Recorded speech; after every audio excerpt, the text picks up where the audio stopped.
Alright, we're back for another track guide. This time we're at Nashville. We were at Sonoma last time we were here, a couple weeks ago, and we all know how that shaked out, which brings us into my number 1 on the keys to the race card, and that's tires. This time the right front seems to be, wearing like you would expect on a track like this.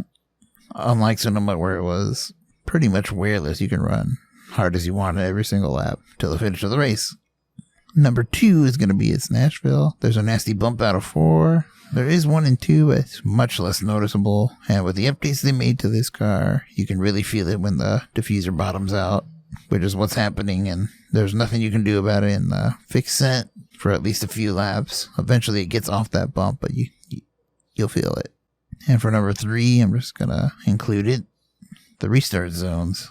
Something new that's been added. So we'll just get to pit road. Then we'll talk about the lap. Alright, making our way to pit road. We're going to chug it really deep into 3, a little further than normal. Downshift once you reach here. All the way down to 2nd gear. Take a snap on you if you're not careful. All the way down to 45 miles per hour. At this, this little section here. There's your pit entry cone. Fast forward this because it takes an eternity. There's our pit exit.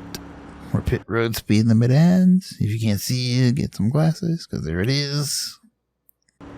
Start accelerating once you get past that. We're going to be keeping it above this white line but below the outside grass. The pit exit cone will be right here on the exit of 2. As per usual. There it is. I'm not even going to highlight it because you should see it clear as day. And there you go. Fixed setup, fixed weather, only changes it made, and this is kind of a new addition I demonstrated at Sonoma, and that's the master cylinder settings. You can mess with them now and fix that, which is good, because now we get our own preference.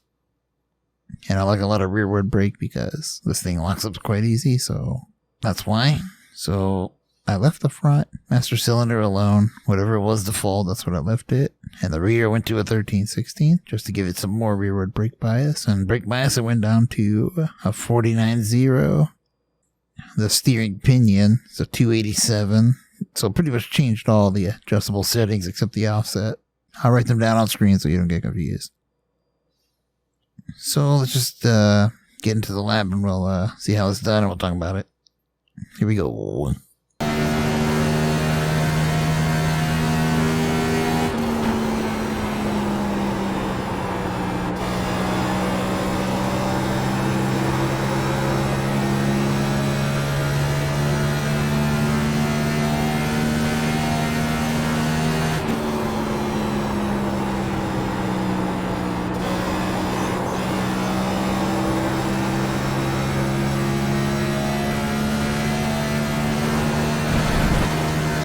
Alright, as you could hear, out of 4, I was smacking the track. That's where you heard that little squeak, which is kind of cool because sounds got better.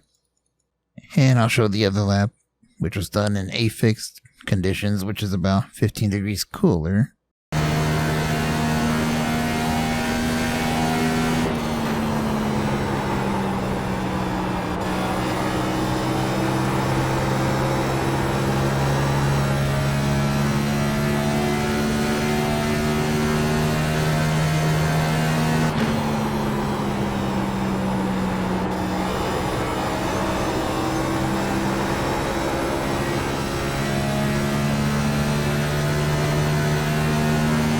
Alright, so we're going to make our way into 1.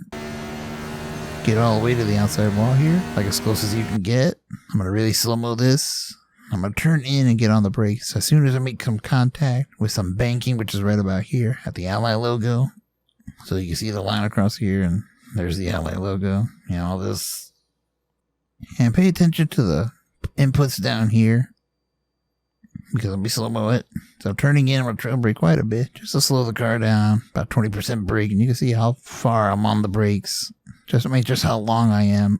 Now the goal is to get down here by the yellow line that you see here.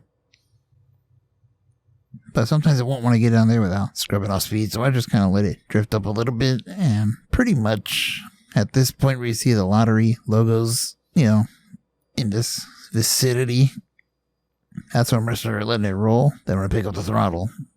So you can see I'm off the brakes. let it roll, then I start picking it up because I realize it's not going to get to the bottom like I want, and it's more or less safe to get on the gas. You can see once I got an NIS state in it. Use all the track. I kind of drifted up a little bit early there. Now turn 3, we can throw it in quite a bit deeper. You see these logos here on the right?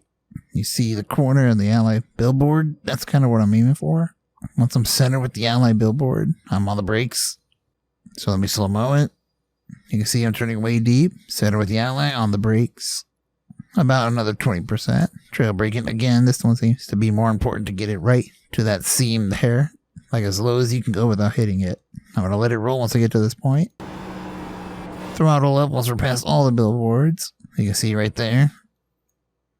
Start of another Ally logo. Hard on the throttle, watch out for that bump which is back there. Use all the track and be gentle coming down to the apron here because it will suck you into the grass like you saw there. And there we go for a 30.1. And if you saw the other lap, you'll see we're about 2/10 quicker in that lap than we are in NIS weather. And that's it for this track guide. Tried to go a little more in depth, but I didn't really do much more. Tried to make it fancier looking, but yeah, whatever. It's an oval, not much you can do to explain one of these tracks anyway. So we'll just get to the next track and yeah, sim racing to be signed.